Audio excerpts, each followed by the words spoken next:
Island Lamb. I'm Diane and it's October. Today is October 15th and it's been about 3 weeks since the last time I spoke with you, and a lot has gone on since then. It seems like each season brings its own new set of beautiful wonders and a to-do list as well. So on our to-do list, we have this office. It was our office where we ran our business for 23 years. And it was filled with a desk for my husband, a desk for me, a big 3-in-1 printer and a scanner and the telephone and lots of file cabinets and paperwork and all of that stuff. And we made it pretty and it was very functional and it did the job. But it's been 2 years since we sold the business and I just haven't been able to get myself to go into that office because it represented, work and certainly financial serenity. However, I'm finding serenity up here in my studio. So my husband and I started talking about, what can we do with that room? I thought about turning it into a sewing room and I was going to buy a new sewing machine. And I think I even shared that with you. I sewed some pajamas and I just realized that my true love is knitting, and I do like to sketch in watercolor. I love to read. I love to hike. I love to cook. And those are the things that bring me the most joy. And I wasn't sure that turning a room into a sewing room where I was separated from the rest of the house was going to be feeding me the joy that I was looking for. I can knit anywhere. I can knit on the beach, in the backyard, upstairs, downstairs, watching a football game. As you know, knitting is such a perfect hobby and such a perfect craft because we can take it everywhere we go. So I gave it a little bit more thought. My husband has this big executive, that's what it was called, the executive, a big mahogany desk that took up, a good portion of the room. And I'm showing you some photos of this project. So I decided to paint it in a soft seafoam green. I ordered a custom cut beveled glass top to go on top of it. The walls were kind of a pretty green, but I just wanted to lighten up the room. And so I painted the walls a soft muslin color, painted the ceiling. We bought a new light fixture for the ceiling. And we had already decided to have our hardwood floors in the rest of the house refinished. And that was sort of happening, beginning to get scheduled. And my mother suggested, why don't you just put the hardwood floors in the office? You're already going to be working in there because it had wall-to-wall carpeting. And so stripped out the old carpeting and the mat that was underneath it. And now we have beautiful new hardwood floors in there. We ordered a bookcase and a credenza to go in there. You say you're just going to paint a room and before you know it, or in my case, I'm just going to paint a desk.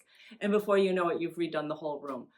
And so we had to vacate the house while they refinished the hardwood floors and while they put the new floors in the office. So we spent an evening with my mom and spent the night and went out to dinner with my sister-in-law. We spent a few days on the Cape with some very good friends. We really wanted to stay nearby. Hardwood floors, having your hardwood floors done, it's a bit of a, at least for me, I always think of it as a bit of a dangerous process. So we wanted to be nearby, and we didn't know when we could come back home. We were waiting for a call from the guys who were doing the job. And so we're back home, but we can't put any rugs down on the hardwood floors yet. They're still curing. So we feel a little displaced. Fortunately, we have a nice den. I have a nice studio. We can walk on it. We can use our kitchen, but we're not all together yet. So that has taken, that's been on our minds. That's been in our daily routine now. We make the coffee, we go downstairs in the den, and we kind of have our morning routine down there. We've been very fortunate. We had some absolutely gorgeous days. So that's what's been going on as far as the house. The other thing is on our way back from the Cape, and I promised you a little walk through the pumpkin patch at our favorite little nursery, and it's called The Farmer's Daughter. And here we go. We're just going to take a walk down some of the little lanes they have. They have Quonset huts, which most of the Quonset huts are closed this time of year because that's where they really have their flowers, their annuals and perennials. But you can see what an amazing job they do with pumpkins and gourds and autumnal plants and the colors. Some of the Quonset huts are now little gift shops. There's some beautiful barns and some beautiful sheds, Halloween themed shed. So my husband and I just had a wonderful time. I'm also including some photos from last year's walk through the pumpkin patch because I wanted you to see the dahlias and all the flowers you could pick. I didn't want to pick fresh flowers to bring home with everything that was going on, but we did want to get some mums and some pumpkins to decorate the outside of our house and our window boxes. So that was just a glorious couple of hours, just quietly walking through that beautiful nursery. Picked up some apples. Today is Sunday. We have a football game this afternoon. I'm going to make an apple crisp and a pork roast. So once again, I'm into fall. And I know we want to get to the knitting, but I did want to just share a few childhood musings that I have from fall. So the neighborhood that we lived in growing up had a lot of trees around our yard and in our neighbor's yard. And one of the chores that my brother and I had as kids was to rake and bag the leaves. And we had to do that before we could go out and play with our friends. I mean, it was a minor thing. My parents were out there helping us, but you know, when you're a kid and you just want to go play with your friends and your friends are waiting for you. So one year I remember our friends said, we'll come and help you.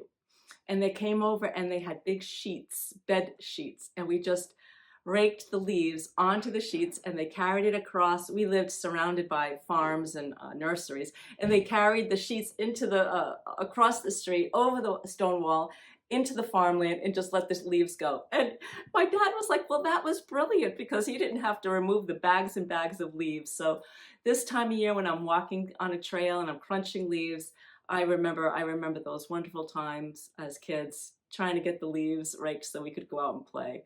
So I just thought I'd share that with you. Okay, so what am I wearing?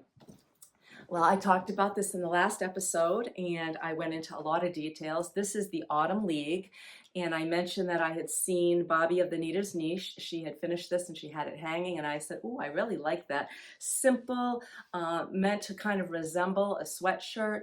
It's got this beautiful collar that you knit and roll over and you stitch down, this little off-centered X. And you know, you see that often in sweatshirt designs, a nice long sleeve, though I have it kind of pulled up today. And it was just a fun knit. I mentioned that I didn't do the purl stitch down the side. It called for one purl stitch on each side all the way down, and I didn't do that. And I remember now why I should have done it is because it helps the knit stitches that are knit in the round from twerking. So it's very minor. I'm probably the only one who notices it, but when I look down at the rib, I notice it just wants to twerk a little bit. So if you're thinking about making this, the designer, there was a reason why she included a purl stitch all the way down on each side, is to try to keep your circular stitches from twerking a little bit. It's not a big deal if you don't want to do it, but I think that's the purpose. It does help with the structure of the sweater. This was knit in the Lion Brand LB Cotton Jean collection.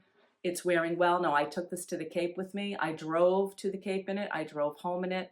I'm wearing it today. And you know, you think of cotton as really stretching out, but it's held its shape. I didn't block it. I don't usually block cotton unless maybe it was in a bag and it got wrinkled. I'm very, very pleased with this pattern, and I'm pleased with this yarn. And I think it's a good fall into winter garment. You know, we're still having some days that can go up to the 70s, and the nights are going down to the 50s. And I think this week we're shifting to more like, we'll be lucky if we get into the 60s, and I'm still very comfortable in this. Okay, so what is on the mannequin? Well, this is a bit of a story that I shared with you many episodes ago. This is the Sidar pattern that we couldn't find, and then we finally found it. I think it was I don't know who helped me find this. It might have been my sister-in-law, but we finally found it. I'll reference the episode where you can find this pattern. I knit this for myself many, many years ago. It was my favorite sweater.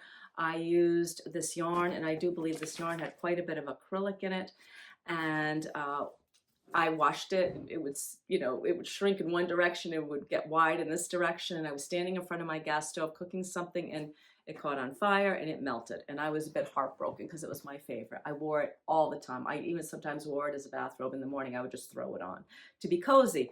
And then I knit it. I tried to knit it again in 100% wool, and I'll show you that photo that I also talked about in a previous episode. And I love it. It's great for walking, but it's stiff, it's heavy, it's wool. It just didn't give me that same cozy feeling.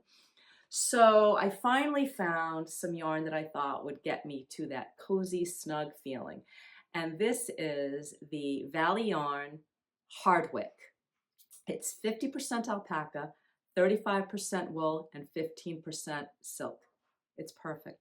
It's perfect. It's everything I wanted without having to go to an acrylic. So I recommend this yarn. Now, this is Webb's company, or Webb's Yarn Company Valley, so you can go onto the Webb's website And if you order a certain amount, they discount.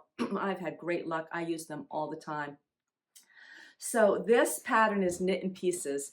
And while I was seaming it together, and I don't mind seaming, I've learned to settle down with finishing. I've used Deborah Newton's finishing book. I use a mattress stitch. I find a mattress stitch really creates a very invisible join. But it did make me remember that I do love top down in the round, where you really don't have anything to do with the end, except especially if it's in wool and you've spliced that, you just have that one little end at the, you know, the beginning and the end, and that's it. But I took my time with this. So this color is called Lagoon, and you know I love turquoise blues. It's a gorgeous color. So it's knit in pieces, it's bottom up, this beautiful inverted horseshoe, I guess we call that maybe like a horseshoe cable, and then the cable on the left is turning towards, or is turning away from the cable, and the cable on the right is turning away. So you've got, you know, beautiful symmetry. The cable is also on the back. You can see how flattering this design is. Gorgeous cable down the side, down the side of the sleeve. I made the sleeves long because I just wanted to be able to pull that over my hands. You can play with this collar. I went about 8 inches thinking I was going to roll it over, but to be quite honest with you, I like it better rolled up and tucked in, so I may tack that down. It's got quite a low, compared to the back, quite a low beginning where that rib starts. Gorgeous pattern. Drop sleeve, cozy, happy that I made it, happy that I finally have my favorite sweater back. Okay, so what else am I working on? Well, while we were on the Cape, we went to a farmer's market, and, you know, we picked up some scallops, day boat scallops. I mean, they are so good in this part of New England. So we were on Cape Cod in the town of Orleans, which has a beach on each side of it. It's kind of like, you know, if you look at the picture of the Cape as it starts to get smaller, this is the lower Cape. You've got the ocean on one side and you've got Cape Cod Bay on the inside. So the scallops are just incredible. So we bought scallops, we bought some fresh greens, some apples, some tomatoes, some peppers. And lo and behold, there was someone selling yarn. And, you know, I have a lot of yarn, as you know, but when I saw this yarn, and I started talking to the gentleman who was selling it, I had to support him. And of course, I had to get something for myself. Look at the way he put these 2 skeins of yarn together. I bought 3. I've got 1 on the needle. I'm going to show you the project I'm working on. So for you, I'm going to take them apart and just I don't even know exactly. Oh, look at, see how he did that? So this is 2 beautiful hanks, I should say. And it's this gorgeous alpaca. It is undyed. It is hand spun. It's this beautiful brown and this beautiful gray. It's a 2-ply. So it's Biltmore wool yarn. They are in Brewster, Massachusetts, which is on Cape Cod. There are 300 yards. It's a DK. And the color is just brown gray, 100% alpaca. And it is so soft.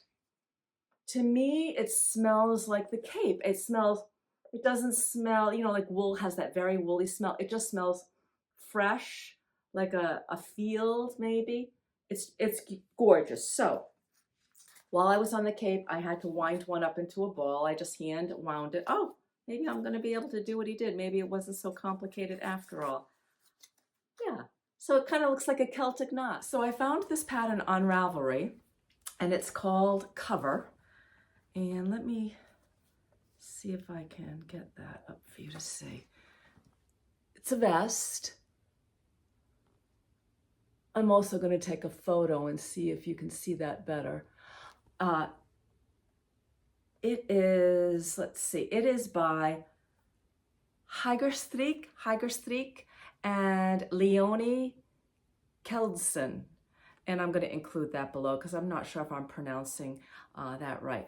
But when I saw this pattern, and I think, you know, sometimes when you see a pattern in the color that you're working on, your eye, it catches right away. And I thought, well, I think that would be perfect because the gentleman who I bought this from only had 3 skeins, which meant I only had, and what did I say? These were 300 yards. Yeah, so I only had 900 in DK, and I thought, well, I didn't want to take a chance. So I decided to make that vest. Now, this is a very interesting construction. So you start with a provisional cast on, and you can see my provisional cast on, and you're doing a knit 2, purl 2 rib. And then by method of German short rows, oh, well, I guess you put all the stitches on your provisional cast on, and you knit, and then you put a marker, and you knit your rib, and then you put a marker, and then you continue in stocking knit. And so one end is just all stocking knit. In the center are these rib stitches, and then all stocking knit. And now I'm just doing all stocking knit.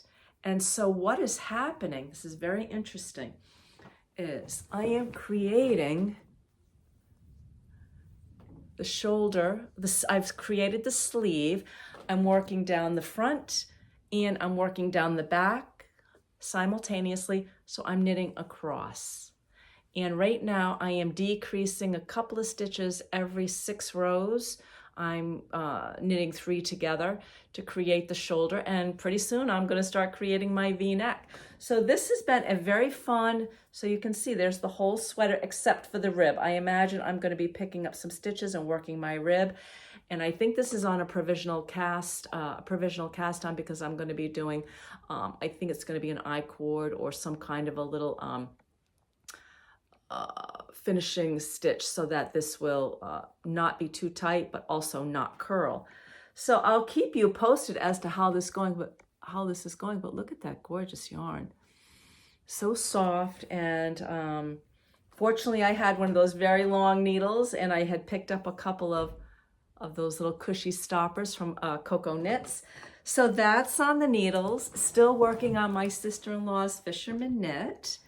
I mentioned to you last episode that I thought I was going to make a cardigan, and I went to my local yarn shop, and when I was with my mom and my sister-in-law, there were a lot of people in there. I just couldn't focus enough to settle on my color and my yarn. So I just let it go. And then in the meantime, I came up with another pattern that I wanted to make, which is the Phosphien. And I'm calling it Fossy in my Ravelry project page. I'm just calling it the Fossy. It's a Norwegian designer, and I am using Cascade 220 Sport, non-superwash Sport. And I want to show you the colors that I selected for this. So I'm doing the body in this beautiful soft gray, and my color work will be in this very soft, and I thought it was going to be more of a seafoam green, but I see a little blue in it as well, but I still think it's going to be perfect with this pine green. So I haven't cast this on yet. Like I said, I've just kind of gotten home, and so this is ready. It's in my basket. And the only other things that I worked on, I did knit myself a pair of socks while I was on the Cape. I needed a new pair of hiking boots, and I found a great pair of hiking boots. And they're high, they come up over the ankle. When I walk on these trails, it's, there's a lot of unstable ground. There's some gravel, you're going up a hill, down a hill, you've got to worry about some of the root system of some of the trees. So I don't like to wear a sneaker. I like to wear something with a little bit of support. And I like to wear something that comes up high on my ankle, and slim pants and wool socks, because the deer live in these woods as well. And so I don't want to pick up any ticks. So I picked up some yarn, and I noticed I think I saw on Instagram and maybe on Facebook, that everyone is looking for this Patton's Croy sock yarn. It must be hard to get in some places, but I get it on Amazon. It's by Yarnspiration. This is what the label looks like.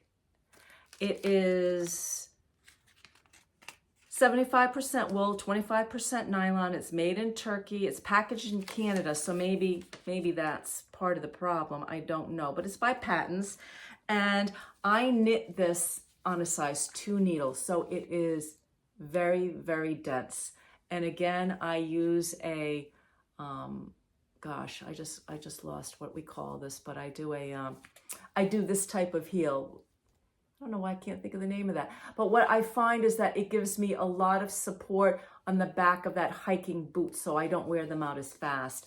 If I were making these for my brother, I might have reinforced the toe, but I don't seem to wear my toes out. This is where most of my wearing will happen. And I knit this, a heel and gusset. I do a heel and gusset. So I start at the top, I work my way down. I do the back of the heel, I pick up, I make a gusset, and then I work down, and then I do a Kitchener on my toe. So I got these, I started these on the car. I said I drove down, I rode down. My husband drove to the Cape, and we put on a nice jazz station, and I just knit a pair of socks. By the time I came back from the Cape, I had a pair of socks. And then the other thing I knit before I left, because I wanted to bring a little house gift to thank our friends for putting us up for a few days, and I had mentioned to you that I wanted to make a pumpkin. And I had seen a pattern, but I didn't end up using that pattern. I just kind of did my own thing. So I had some Woolies Chunky. This is also Lion brand yarn. And so I did a rib. I think I don't have it with me anymore. I'm going to show you a photo. I did a 2x2 or a 3x3 rib. And I put on, I don't know, I might have put on like 34 stitches or 43 stitches, I'm not sure. But I mean, you can make these any size you want. So I would say don't get hung up on the amount of stitches. Just make sure it's divisible by your rib number if you do a 3 or if you do a 2. So I just made, in the round, I made, maybe as high as I wanted it to be. And then I pulled my yarn through, and that created the top. And then I pulled my beginning yarn, wove it through, and pulled the bottom, and that made the bottom. But before I pulled it, I filled it with some filling from an old pillow. I stuffed that in there, and you decide on your shape. Now, I could have run, and I didn't think about this because the filling I used was very dense. I would like to have run the end of my yarn through the middle, take it out the top so I could have squished it down a little bit, but I could not get through. So if you use polyfill, it's much easier to, get your needle through. But it still came out pretty cute. And then a viewer asked me what I made the stem out of. So I had this very coarse wool candied brown yarn that someone gave me years ago. I think I made a heavy duty bag out of it one time. I would never make a garment out of it. It's just so thick, but it was perfect to make the stem. So I did a 8-stitch I-cord on a double pointed needle, and make it as tall as you want. And then with the end that I started with, I just made a little seam across the top. At the other end, I left it long enough that I could just pick up. I picked up 2, maybe I did a 2x2. I picked up 2 of the knits and held that stitch. Then I went into the next 2, and I went all the way around, and it actually looked like the stem of a pumpkin. So it was like, you can see that, right? So that's what I did for my stem. And then I had, I still have a lot of this linen quill left over. So I had some of this left over. So I doubled it up, and I made a little I-cord, and I just made a little strand so I could tie it for a little ribbon. And I have to say, it came out really cute, and I've got it all out here because I think I'd like to make one for myself. So let's see, what else did I want to talk to you about? Okay, so what am I thinking about? Okay, I'm thinking about painting my countertops. So I painted that desk, and I used the Amy Howard paint system. I'm not being sponsored by her, but what I didn't want to do is have to sand. I didn't want to have to strip. I didn't want to have to wear a respirator. This desk is big, it's heavy. I wanted to be able to paint it in the house.